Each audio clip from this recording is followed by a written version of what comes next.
en el programa de psicología de nuestra institución y también es estudiante PEAF de aquí de la red graduada. Ricardo posee un bachillerato en psicología de la Universidad de Puerto Rico, recinto de Utuado.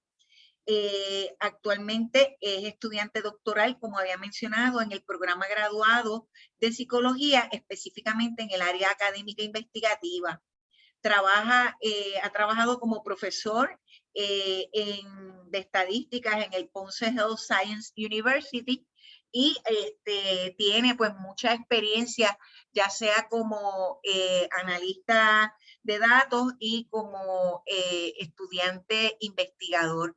Así que ahora sí, sin más preámbulos, voy a pasarle el mando a Ricardo y espero pues que tengan excelente experiencia en este taller. Buenas tardes. Saludos, buenas tardes. ¿Corroborando que se escucha? Sí, se escucha bien. Perfecto. Muchas gracias, Ana. Nada, bienvenidos por acá. Buenas tardes. Hoy vamos a estar discutiendo un tema interesante, un tema que considero que tal vez no se discute tanto o no se le da la importancia, ¿verdad?, que amerita en algunas ocasiones. Como bien dijo Ana, pues soy estudiante graduado en psicología y pues me considero aficionado a las estadísticas, no un estadístico formal, ¿verdad? No es mi formación. Pero me gusta, ¿verdad? Y he tenido la experiencia y la oportunidad de poner en práctica esos conocimientos y pues de lo que sé y de lo que he podido, ¿verdad?, encontrar para trabajar este tema, pues quiero presentarles, ¿verdad?, lo que sería la práctica de manejo de datos para análisis cuantitativos. Creo que hicieron una pregunta por email a la red graduada si era, ¿verdad?, dirigido a análisis cualitativo, pero en este caso vamos a estar trabajando, ¿verdad?, que en el ámbito cuantitativo, por así decirlo. Así que, bien. En primer lugar, déjame ver la ventanita esta por aquí que no me permite ver el slide. Ok. La preparación de datos. Bien, en primer lugar, ¿qué son datos, no? Si bien entendemos una representación simbólica de valores, eventos, objetos, hechos o entidades, ¿verdad?, que comprenden una variable, en este caso, para nuestro efecto, pues cuantitativa. Así que cuando vamos a llevar a cabo el proceso de análisis estadístico, tenemos que tomar en consideración varias cosas previo a esa fase, y es la preparación de esos datos. Es decir, qué vamos a hacer con los datos una vez los adquirimos y qué vamos a hacer con estos para poder tener un análisis estadístico coherente sobre todas las cosas. ¿Bien? Así que, ¿qué viene siendo la preparación de datos en este caso? El proceso de recopilar, combinar y estructurar los datos para poder ser utilizados de manera eficiente al momento de realizar análisis y visualizaciones, análisis estadístico y visualizaciones. Suele ser un proceso interactivo de manipulación de datos sin procesar. Esto quiere decir que a menudo no están estructurados y se encuentran desordenados.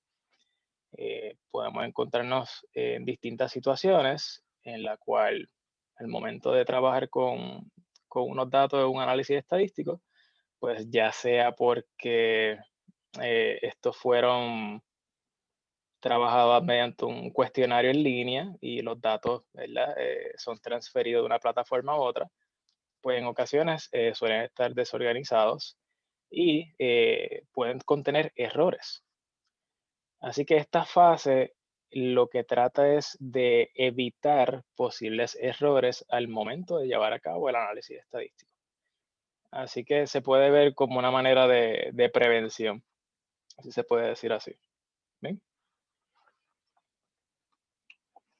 ¿Cuál es la importancia de este proceso? juega un rol muy importante para el proceso de análisis como tal. De hecho, de acuerdo a Dasu y Johnson en el 2003, un 80% del proceso de análisis de datos se pasa, por así decirlo, en el proceso de preparar la data, de limpiar la data. Así que así de importante es tener una data coherente antes de comenzar. De no ser el caso, pues nos corremos el riesgo de presentar datos que no hacen sentido, que no son coherentes, ¿verdad? Y depende también el conocimiento de la persona que esté manejando estos datos, pues puede cometer el error de publicar en ocasiones resultados que pues, no son correctos, etcétera. Así que es un proceso de revisión repetitivo. Requiere bastante tiempo y requiere repetir en muchas ocasiones, revisar nuevamente, para así asegurarte de que tengas unos datos, una calidad de datos que sea satisfactoria para entonces comenzar con un proceso de análisis. Bien, de acuerdo a Wickham 2014, él dice, data preparation is not just a first step, it must be repeated many times over the course of analysis as new problems comes to light or new data is collected. Bien. Así que nuevamente, es un proceso que requiere algo de paciencia. Es un proceso que puede ser complejo en ocasiones, pero la idea de lo que quiero hacer hoy es tratar de presentarse de una manera que sea bastante friendly.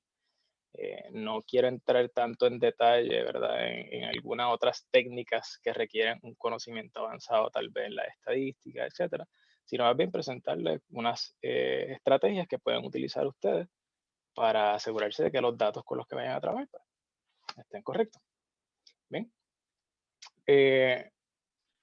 De hecho, uno de los problemas, para ponerlo en perspectiva, que suele presentar la mayoría de los investigadores o analistas de datos, suelen ser datos desorganizados. Así que por eso me gusta utilizar este término que dice aquí trash in, trash out. Es importante comenzar con un buen proceso de preparación de datos previo a comenzar el análisis. Esto evita que tengamos problemas al momento de analizar la data, como ya les mencioné. Bien. Así que lo que entre mal va a salir mal. Así que nuevamente tratamos de evitar que tengamos errores en esa fase, porque si no pasamos doble trabajo en muchas de las ocasiones. Bien. Quiero comenzar hablándoles como tal desde una perspectiva de prevención. ¿Cómo podemos prevenir que tengamos datos erróneos o datos ausentes, de los cuales les voy a estar hablando más adelante? Bien, bien importante la planificación del estudio. Es importante tener un entendimiento del problema o el tema que se pretende explorar mediante la data. ¿Qué queremos investigar y cómo? Este es el proceso, pues, que requiere mucha revisión de literatura antes de, ¿no? No está chévere estar en una fase de análisis de datos y toparte, ¿verdad? Estar en una situación donde no entiendas por qué tal vez el programa te está diciendo que hay valores extremos. O tal vez no puedes identificar ciertos valores extremos porque no conoces, ¿verdad? Los rangos de estos de acuerdo a lo estudiado, ¿verdad? Lo que dice la literatura. Así que es bien importante familiarizarte de antemano con lo que quieres, ¿verdad? Investigar. Planteamiento de hipótesis, como ya se sabe, selección de un diseño de estudio coherente y selección apropiada de la muestra de estudio. Bien, este proceso de prevención comienza una vez empezamos a planificar el estudio que nos interesa. Por esto se considera que la planificación, ejecución del estudio debe ser una bien cuidadosa. Se deben tomar ciertas decisiones en este proceso antes de, bien, para entonces que esto no afecte la calidad de los datos. Bien, selección del diseño del estudio convencional y selección apropiada de la muestra de estudio. ¿Okay? Adquisición de los datos. Cuando tenemos estos datos, estos provienen de pruebas o instrumentos validados. Son muy importantes. De no ser el caso, se recomienda pues realizar un estudio piloto para conocer la validez del instrumento, por lo menos conocer la validez aparente y validez de contenido. ¿Okay? Hay otras situaciones donde nos encontramos con datos que ya están en bases de datos macros, si se pueden decir así, o repositorios de datos externos. Muchas veces suele ser el caso de secondary data analysis. Aún así, es importante revisar esto. ¿Bien?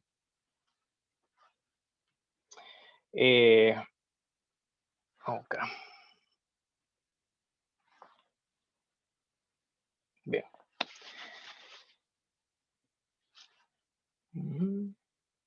Bien, provienen del repositorio de datos, como le mencioné, ¿verdad? Identificar la entidad encargada del repositorio de datos, si es de acceso público o privado, hace una diferencia también. Por ejemplo, el Instituto de Estadística de Puerto Rico, un repositorio de datos que ustedes pueden acceder y se les provee una data en un formato particular. Entiendo que es CSV, para dar un ejemplo. En casos donde esos repositorios de datos son privados, es muy importante contactar a la persona, ¿verdad? La persona encargada del repositorio, solicitar ese permiso y en ocasiones cuando estamos trabajando con datos que suelen ser bastante sensitivos, ya sea por la población, ¿verdad? O por la naturaleza del estudio, es importante también poder presentar, si es posible, un plan de trabajo de lo que se pretende hacer con esos datos. Nuevamente, son en situaciones donde ya vamos a trabajar con datos que están en un repositorio en particular. ¿Okay? Una vez se adquiere estos datos, es importante familiarizarse con los mismos. Cuáles son las variables y el tipo de variables. Para esto es importante leer el codebook, que les voy a estar hablando próximamente, que es el codebook o libro de código. Bien. El libro de códigos nos permite operacionalizar y detectar problemas en la conceptualización de variables. Este documento posee información descriptiva de la base de datos. Por lo general, contiene el nombre de las variables, tipo de variable, descripción de las variables y códigos o codificaciones. También, si se le hace algún cambio o modificación, es importante que eso quede registrado en ese libro de códigos. Este es uno de los problemas que más he notado con los más, ¿verdad? Que me he enfrentado al momento de trabajar en análisis de datos con otros investigadores en distintos proyectos. No tienen un codebook. Tienen muchas veces distintas bases de datos, siguen haciendo bases de datos de la base original y le hacen cambio a estas y pues lamentablemente no queda registrado. Si no hay un codebook, no hay una guía como tal que te permita identificar las variables con las cuales estás trabajando. Si estas variables están abreviadas, tienen un label en particular, si no estás familiarizado con ese tipo de variable también, pues tienes que tomarte el tiempo y la molestia de documentar todo esto y qué es, describir qué es y familiarizarte con esto. Para dar un ejemplo, recuerdo que estuve participando en una investigación con pacientes con VIH y en la data teníamos variables con las cuales yo no estaba familiarizado, particularmente por no ser mi área de conocimiento, era más bien medidas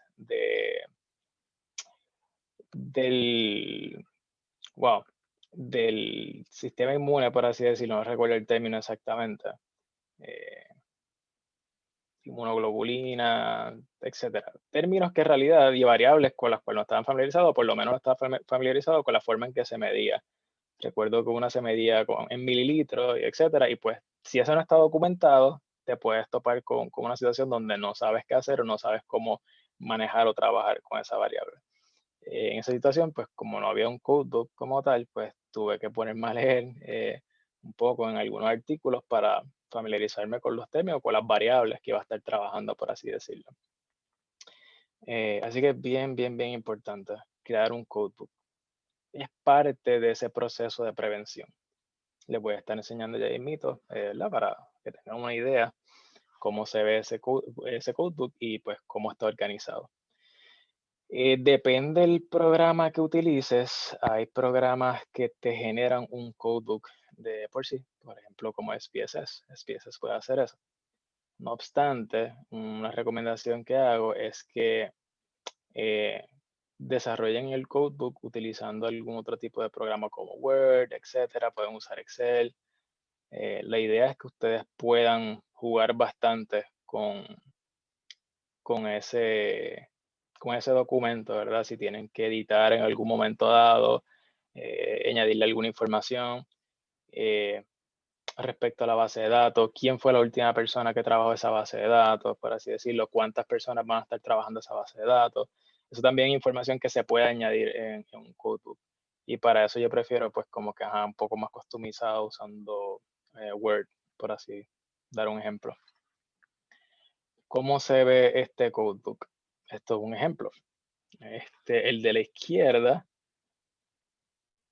ese lo saqué de una base de datos de acceso público del Instituto de Estadística de Puerto Rico.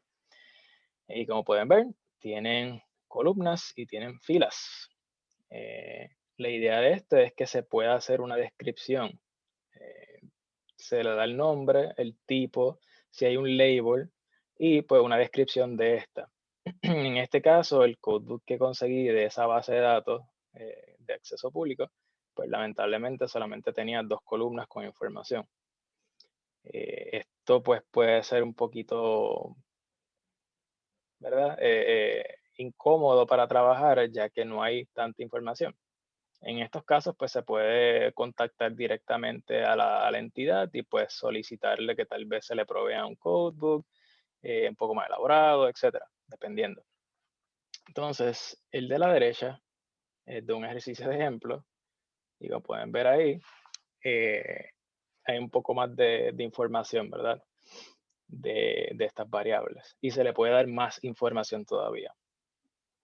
Así que para que tengan una idea.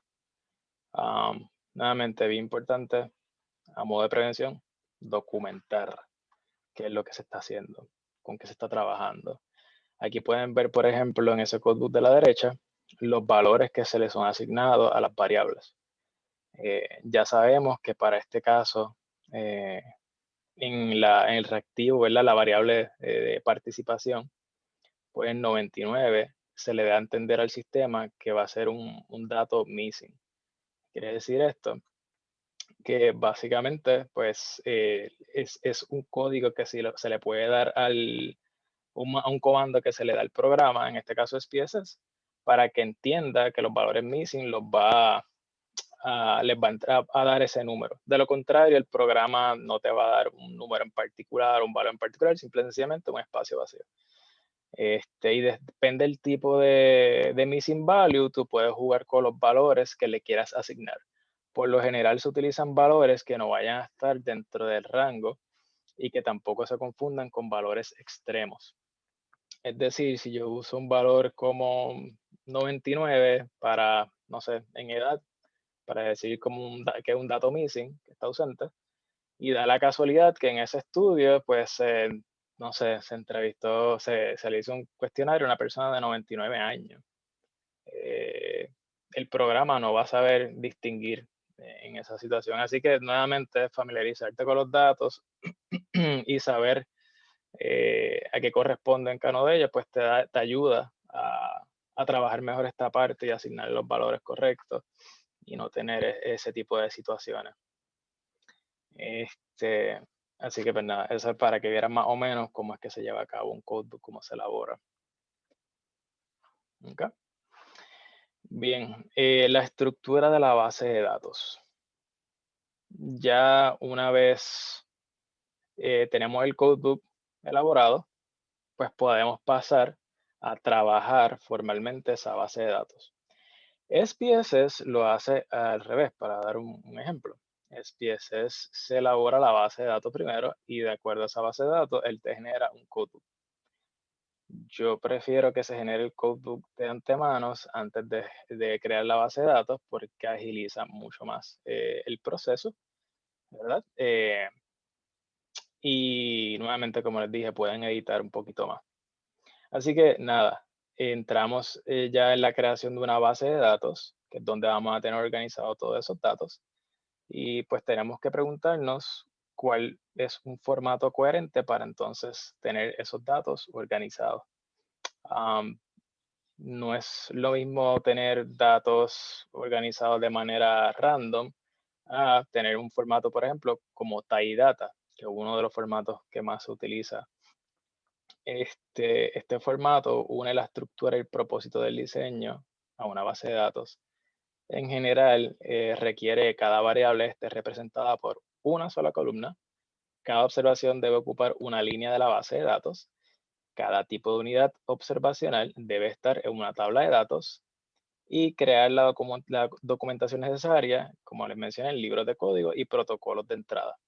Esa otra, no solamente se debería desarrollar codebook, sino protocolos de entrada también. Que ahí donde se incluye un poco más esa información de quiénes son los que van a trabajar esta base de datos, etc. Si sirve para adiestrar también a futuras personas que van a estar uniéndose a un equipo de investigación, que ya, por ejemplo, un estudio que lleva corriendo 1 o 2 años y pues entra una persona nueva, pues si tiene que ver con esa base de datos, está mucho más familiarizada y también entiende que hay un protocolo. ¿Okay? Bien, aquí pueden ver cómo se vería una base de datos utilizando ese formato. ¿Okay? Como pueden ver, cada columna ahí corresponde a su respectiva variable y cada fila, ahí se entra la información pertinente a esa variable, los datos como tal, para que tengan una idea. ¿Okay?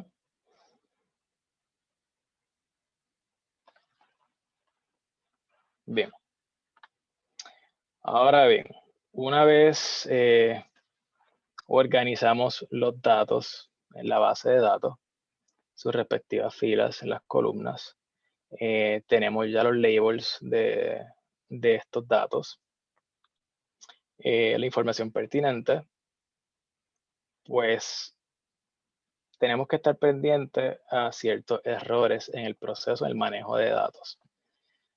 Esta es la parte que requiere ya un poquito más de conocimiento técnico y es algo que varía también dependiendo de la plataforma que esté utilizando.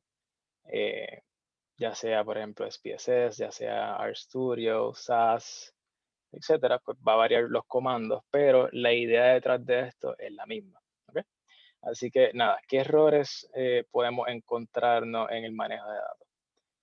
Lo más común es falta de datos o missing values, valores duplicados, valores extremos, también conocidos como outliers, distribución asimétrica de datos y error en transferencia de datos. Se da mucho con el cambio de formatos o cuando, por ejemplo, digamos que tienes un cuestionario en SurveyMonkey o en Google Forms o Microsoft Forms y cuando lo pasaste a tu computadora, ya sea usando el programa de SPSS, Excel, etcétera, pues puedes notar que hay ciertas variables que pueden pasar de manera errónea.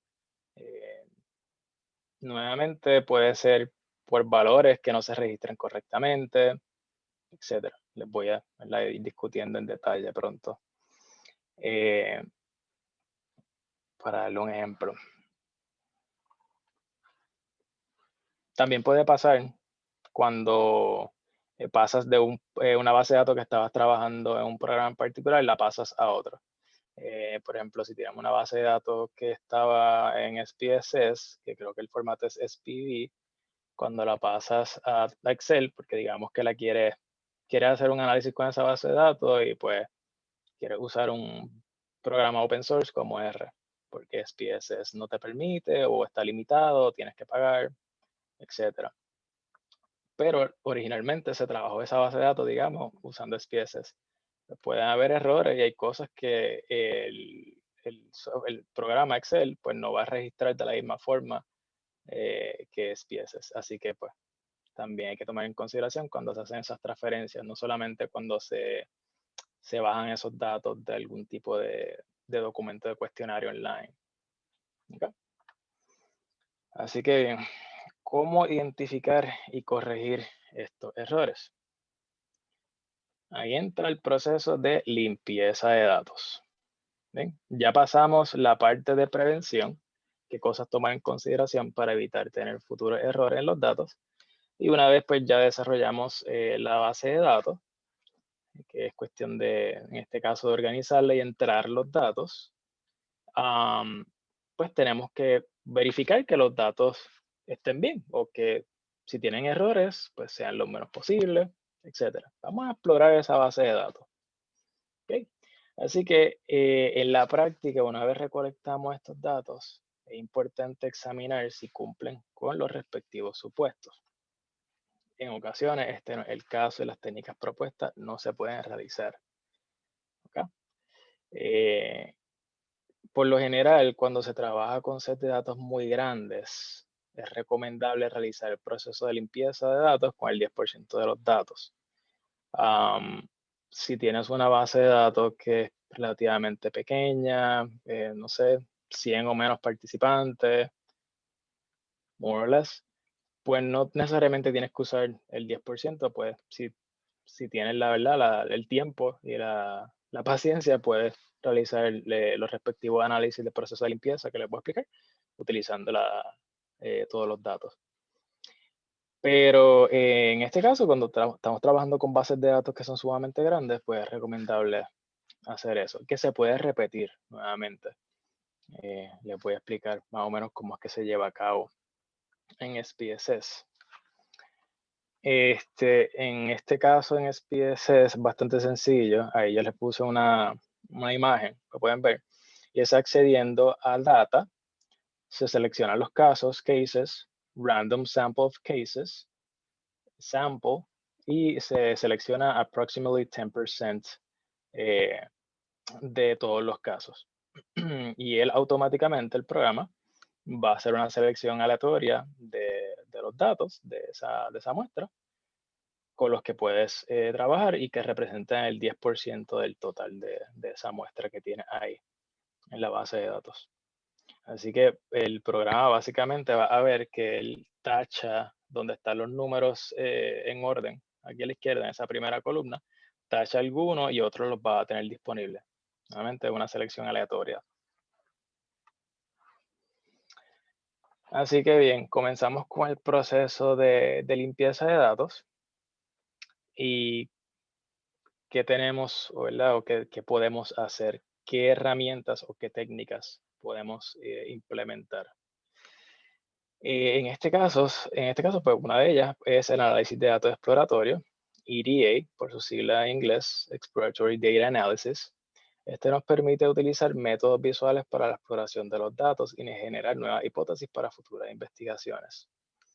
Esto es una estrategia que se utiliza, se explora esa data y se generan visuales, ya sean scatter dots, ya sean, por ejemplo, histogramas para ver la distribución normal de esos datos. Nos permite en este proceso ver si hay datos extremos y también se le puede, ¿verdad?, pedir al programa, dependiendo, que provea tablas con valores que estén missing.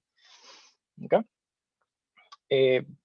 Esto es para mencionarlo así por encima y tal. En el próximo slide les voy a enseñar más o menos cómo se puede llevar a cabo cada uno de ellas y pues para qué es útil específicamente o qué se debe estar buscando una vez se realice ese análisis. Análisis de distribución de frecuencias, útil para revisar variables categóricas. Y resumen descriptivo de estadística, útil para revisar variables continuas. Y análisis para la detección de valores extremos. Pasar por aquí. Ok. Bien. So, empezamos con análisis de distribución de frecuencias. Se puede llevar a cabo utilizando en este caso SPSS. Los ejemplos que voy a estar dándole utilizando SPSS porque suele ser bastante user friendly. Ya con otros programas, pues suelen ser comandos un poquito más elaborados o script que requieren que escriba esos comandos y conozcas cómo es que se le dan esos comandos al programa. Así que, pues, para tratar de hacerlo bastante friendly y general, pues, van a ver que los ejemplos que voy a estar presentando aquí utiliza SPSS. ¿Sí? Así que llevamos a cabo un análisis de distribución de frecuencia. ¿Qué podemos observar o qué debemos observar en este caso? Debemos estar pendientes de cosas como el mínimo y el máximo. ¿Están dentro de los valores esperados? Para esto también es importante estar familiarizado con esa data. Que corresponden esos parámetros, esos límites para los datos.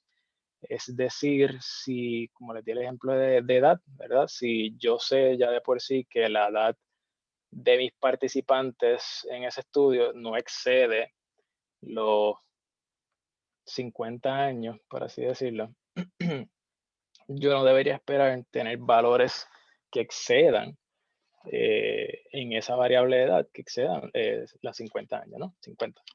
Así que, nuevamente, estar pendiente a qué me presenta el programa dentro del mínimo y el máximo. Lo pueden ver aquí en esa primera tabla abajo, en la de Statistics and Frequencies, que el programa me provee dentro de, dice valid, missing, in minimum and maximum. ¿Ven? Eso en general. Ya les voy a enseñar con otro ejemplo cómo hacer un poquito más concreto y ver eso con otras variables.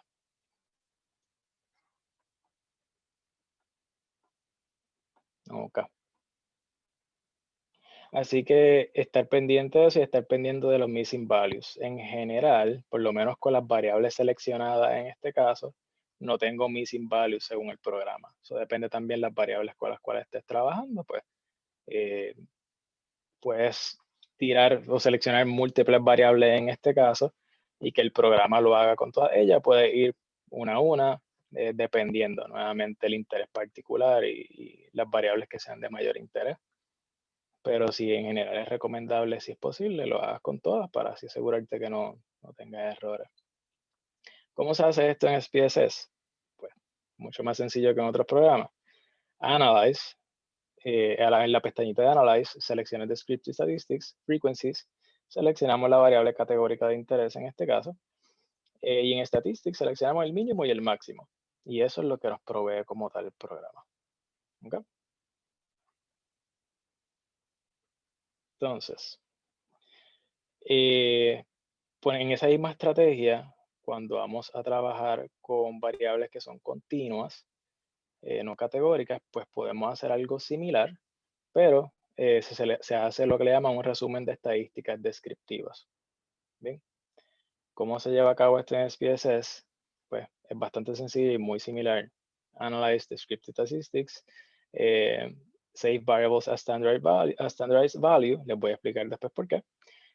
Seleccionar variable continua de interés. Y en Options, Mean, Standard Deviation, mínimo y máximo.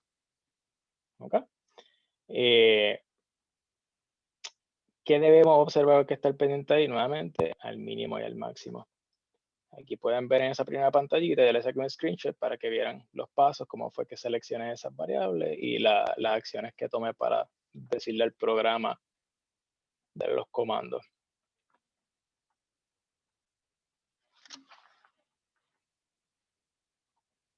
Ok. Así que nuevamente, si vemos esta tablita aquí abajo, lo primero que te provee son esas estadísticas descriptivas. Y aquí podemos ver nuevamente el mínimo de cada una de esas variables en edad. El mínimo parece ser 21 y el máximo 63. Así que, y el mean es 38. 39 en todo caso. Así que si yo tuviera algún tipo de valor outlier que se puede explorar de manera visual, les voy a enseñar ya pronto cómo, o en las tablas, pues yo voy a estar pendiente de que no exceda o que no sea menor a esos dos valores que tengo ahí. Así que ya tengo un rango, si se puede decir así. ¿Ven? Y esto tú lo corroboras también nuevamente con la información original que tienes, ya sea el cuestionario físico, si lo tienes, etcétera, o el conocimiento que también tengas de esa población. Si estás trabajando con poblaciones que no exceden de 50 años y encuentras algo que excede, pues puede ser un error de entrada, puede ser un error de typing, ¿verdad? Si es un cuestionario online, pues tal vez sí se permite que la persona escriba en vez de seleccionar tal vez entre las alternativas, pues puede cometer errores. Así que esto es una de las maneras de saber de antemano cuál es ese intervalo y cuál es ese mínimo y máximo de esas variables en particular. ¿Okay? Bien. Así que les mencioné ahorita. Vamos a ver esta ventanita que no me permite ver aquí la pantalla. Ok, que al seleccionar Save Variables as Standardized Value, ¿por qué era importante esto? Porque te provee una conversión de esas puntuaciones crudas de las variables que te interesan a puntuaciones estandarizadas. En este caso, SPSS te hace esa conversión. Si no, pues tendrías que hacerlo a mano, que sacando puntuación Z. ¿Por qué es bueno hacer esto como práctica? Porque dejándote llevar por esas puntuaciones estandarizadas, puedes tener una idea si esos valores son outliers o no.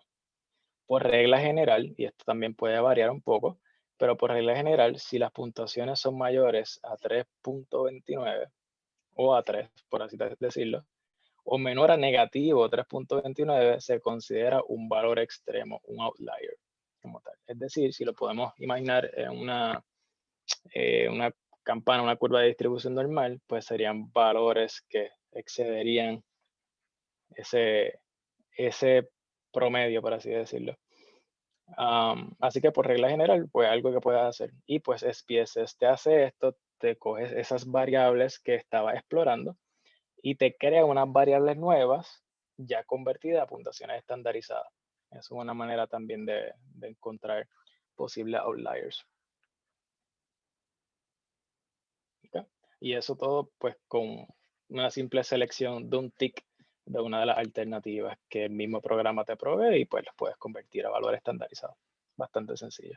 En otros programas pues tal vez tienes que pasar ese trabajito de hacer la mano o pues con comandos en particulares que puede tomar un poco más de tiempo. Así que bien. Análisis para la detección de valores extremos mediante Exploratory Data Analysis. En este caso, nuevamente, ¿qué debemos observar? El mínimo y el máximo. En este caso, el ID number, el valor y el box plot. Cuando llevamos a cabo este tipo de análisis, el programa nos provee, por lo general, dos tablitas distintas.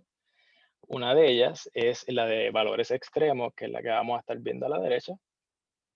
Y la otra, que es la de valores missing, que le voy a enseñar en la próxima ventanilla. En este caso, el programa nos provee una columna de case number, identification number y el valor en particular de ese caso. En esta situación, la columna que corresponde al ID es la segunda columna que dice identification number. ¿Qué quiere decir esto? Que en caso de que tú tengas valores extremos, valores raros, tú puedes identificar a quién le pertenece ese valor, a qué participante o a qué caso. Así que es bien importante también que en el proceso de la creación de la base de datos siempre tenga esa columna con el ID correspondiente. Te permite nuevamente pues, hacer funciones como esta para saber a cuál le corresponde. ¿Bien? Y el case number viene siendo el número de la fila en que se encuentra en toda la base de datos. Así que si yo voy en este caso a la fila 60, yo voy a encontrar que el ID de la persona es 20 y el valor en edad es 63. Y el programa está diciendo que ese es el valor más alto. ¿Ven? Ese mismo análisis me provee una visualización de datos, en este caso un box plot. ¿Ven? ¿Qué vemos ahí o qué podemos interpretar de esto que nos facilita? Aquí utiliza de ejemplo la variable de peso de una de las bases de datos de práctica, que de hecho están accesibles, son gratis, es de Julie Palant manual para sobrevivir SPSS, si no me equivoco, SPSS Survival Manual. Y pues tienen bases de datos que puedes utilizar para practicar, etc.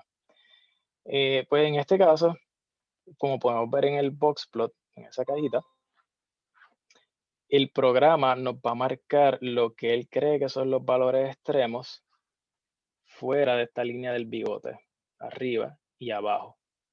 Pues entiéndase, los valores que están arriba pues corresponden a valores que son bastante altos, o por lo que llaman, ¿verdad? Pues exceden el máximo, y viceversa, pues los valores que están por debajo de esta línea del bigote, el mínimo. Y esta línea representa la media. ¿Ven? La cajita azul, pues, corresponde al 50% de esos datos que están ahí. Así que observando este box plot y utilizando, por ejemplo, como referencia el peso, la variable de peso, pues podemos ver que en promedio la mayoría de los participantes de este estudio pesan 75 kilogramos. ¿Bien? El programa identifica que las personas que están ya en 100 kilogramos, etcétera, parecerían ser outliers, pero verdaderamente lo son. Nuevamente, esto es una herramienta, no significa que automáticamente vas a dejarte llevar por lo que estás viendo y decir si son outliers. Tienes que preguntarte si hace sentido. Y para eso, pues tienes que corroborar la fuente o el documento original, si es posible, donde se centró la respuesta pertinente a este caso. Conversión de 100 kilogramos son 200 a 220 libras aproximadamente, etc.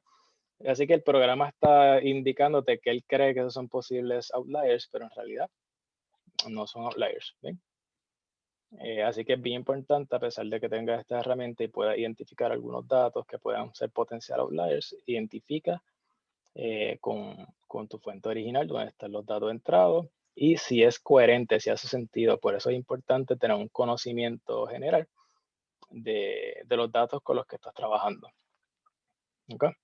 ¿Cómo se lleva a cabo esto? Pues en SPSS, bien sencillo. Nuevamente, Analyze Descriptives, Explore, seleccionar la variable dependiente, mover a Dependent List, y Label Cases by ID. Esto es lo que permite, como pueden ver en esta tablita de la izquierda que dice Extreme Values, que puedas tener el ID de cada caso en caso de que pues quisieras identificar si hay valores extremos o no. Y también quisieras ir directamente después en la base de datos a modificarlo o cambiarlo, a corregirlo. ¿Okay? Así que nada, nuevamente SPSS es bastante straightforward con es bastante sencillo. Y tienen esa ventaja si utilizarán este programa. Okay.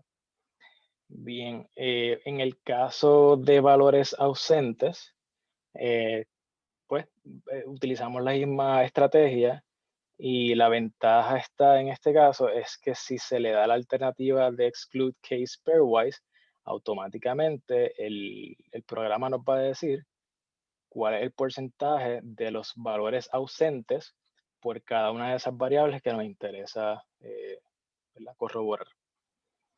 En este caso de missing values es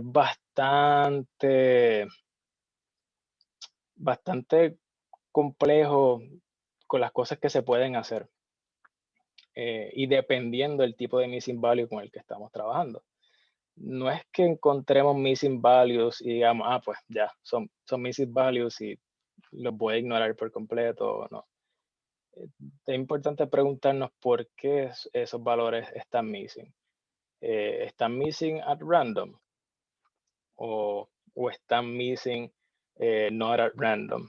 ¿Verdad? Hay una razón en particular por la cual están missing.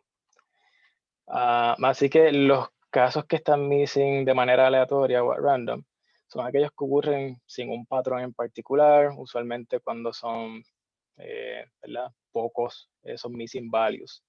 En el caso de missing values no aleatorios, ahí sí se puede identificar un patrón en particular, ¿verdad? O hay demasiados valores perdidos. Y eso también se puede corroborar observando en esta tablita que el mismo programa te provee, en cases missing, y observar el porcentaje de casos que están ausentes en cada una de esas variables. Cuando tenemos este tipo de situación, donde tenemos un 8.6% de missing values, 11.4, 14.3, en realidad es casi insignificativo, es bien poco. Ahora, si ya tenemos casos donde exceden o están cerca del 50% de los datos, 40 y pico, es importante tomar en consideración, entender por qué. Imagínate que una variable que tengo aquí, que puede ser de un contenido sensible como uso de sustancias, muchas personas decidan omitirla y continuar, ¿verdad?, con el cuestionario. Pero nada, hice mi estudio y cuando estoy viendo los datos, veo que hay una tendencia y el porcentaje de missing values de esa variable es bien alto. Pues eso te está diciendo algo, te está diciendo, te está brindando información incluso del reactivo que debes tomar en consideración para tal vez reformular el reactivo y tener una manera distinta de recopilar los datos o tomar en consideración si es un reactivo que lo puede contestar la población que está estudiando, consideraciones éticas, etc. Así que eso es para que tengan una idea y cómo podrían identificar este tipo de datos. Hay otro tipo de situaciones también, pero ya está a modo de prevención y por eso también se recomienda llevar a cabo un estudio piloto. Para asegurarte de que cuando estés haciendo algunos análisis, por ejemplo, de correlación, puedes toparte con la situación donde tengas una correlación bien alta entre dos variables distintas. Y en ocasiones puede suceder que que está explicando eso es que mediste lo mismo con reactivos distintos y pensaste que estabas midiendo verdaderamente variables distintas. En realidad, no. Esto puede ser problemático porque puedes tener niveles, ¿verdad?, estadísticamente significativos de correlación, incluso si fuera a hacer análisis como eh, regresión lineal, etcétera, pues también puede ser un poco confuso. Así que para eso se recomienda llevar a cabo un piloto y pues distintos análisis que se pueden llevar a cabo para eso. La Principal Component Analysis. Así que, nada, nuevamente, prevención. Una vez tenemos los datos, pues explorar esto, familiarizarnos con los mismos y entonces poder llevar a cabo una limpieza que sea eficiente para entonces poder llevar a cabo los análisis pertinentes. ¿Okay? En el caso de missing values, hay plugins también que se le pueden bajar a SPSS para hacer unos análisis un poco más elaborados de esos missing values, etcétera. Pero a modo simple, esto es una de las cosas que se puede hacer como tal. ¿Okay? Así que nada, en cuanto a contenido ¿verdad?, y las técnicas que pueden utilizar, no quería extenderlo o complicarlo más de esto, por el hecho de que ya entonces sí requiere un poco más de conocimiento o requiere en algunas ocasiones de extensión o de herramientas que se le añadan a los programas. Pero esto es algo que pueden hacer ustedes y que pueden practicar como, ¿verdad?, un modo de best practices para manejar esa data. Esto sin tomar en consideración los asuntos éticos al momento de manejar la data, ¿verdad? Que cómo vas a proteger esas bases de datos. Aquí el CIPSI son, ¿verdad?, puntúan bastante en esta área de proteger esos datos que vas a hacer con ellos. Pero a modo de, ¿verdad?, por lo menos general de qué tú vas a hacer cuando te topas con una base de datos nueva o cuando vas a hacer una base de datos nueva, pues estos son el tipo de técnicas o estrategias que puedes implementar para asegurarte de que vayas a tener unos datos que sí se pueden llevar a cabo, análisis estadísticos y que los resultados sean coherentes, para que sí no tengas este asunto de trash in, trash out.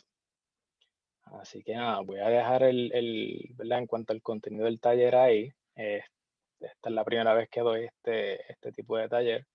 No lo quise hacer tan extenso, pero agradeceré también el feedback de ustedes y que les gustaría ver, si es posible también, para seguir elaborando, añadiéndole al taller, que eso es lo que se pretende hacer también con este contenido.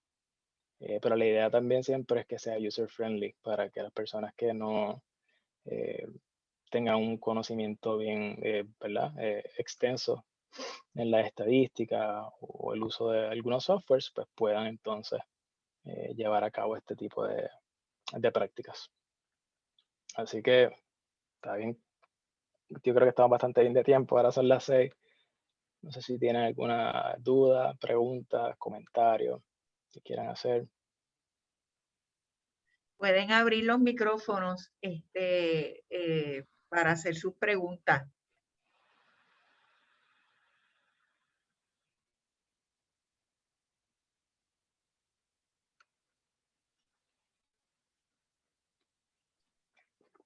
O dos cosas, o lo explicaste todo muy bien y no hay duda, o están tímidos. Saludos. Sí, Buenas. Sí, buenas. Bueno, esta pregunta es todo lo que es el proceso de cómo identificar y corregir los errores, ¿también aplica lo que es el método cualitativo o es solo para el cuantitativo? No, solamente cuantitativo.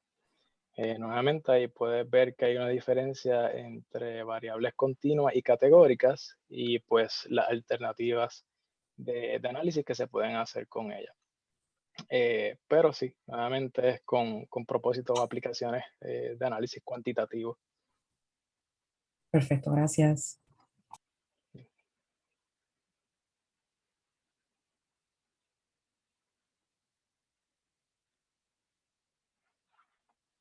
¿alguna ¿Dónde yo otra puedo pregunta o escribir? comentario? ¿Dónde yo puedo escribirle aquí por el chat para que tengan también mi correo electrónico? Sí, yo se los voy a facilitar ahora. Lo que pasa es que no me deja minimizar, pero ya se lo estoy escribiendo aquí en el chat. Ricardo. Y así, preguntas, dudas o sugerencias que tengan, pueden escribirme a ese correo electrónico que les gustaría ver en su, ¿verdad? En su experiencia con que se han enfrentado y que les gustaría tal vez que se cubra en este tema con un enfoque cuantitativo. Tal vez después se pueda hacer algo para un enfoque cualitativo. Pero sí, a modo de best practices para manejo de datos en el área de análisis cuantitativo, pues sí, esto es como básico y user friendly. Pero si les interesa conocer algo más, pues se puede, ¿verdad?, elaborar más. Se puede hablar sobre imputación de datos, por ejemplo, y otras técnicas y estrategias que pues requieren un poquito más de conocimiento, pero si tienen interés en eso, se puede buscar la manera de incluir. Acabamos de colocar la hoja de evaluación de la actividad, igual que también la de solicitar el certificado de participación para aquellos que interesen completarlo. También hemos incluido el correo electrónico de Ricardo para aquellos que interesen hacer algún tipo de consulta, que no se hayan atrevido acá, ¿verdad?, en vivo, pues la pueden hacer entonces ya de forma directa y privada a través del correo electrónico. Así que queremos agradecer a todos los que nos acompañaron en la tarde de hoy en esta actividad que me gustó muchísimo, Ricardo. La organizaste muy bien, me pareció excelente la explicación de cada una de las estrategias. Así que ya está, mira, listo para repetirlo en otra oportunidad. Seguro, seguro. Y Sí, mejorado. claro que sí. Y nada, pues les agradecemos a todos la participación y a ti, Ricardo, por el tiempo. Claro, claro, a la orden, siempre. Así que para las otras personas que interesen, vamos a tener más actividades próximamente. Así que vamos a tener un webinar sobre Python, que muchas personas quisieran aprender a conocer esta herramienta, pues también lo vamos a tener. También vamos a tener una presentación del software, la aplicación web-based Intellectus.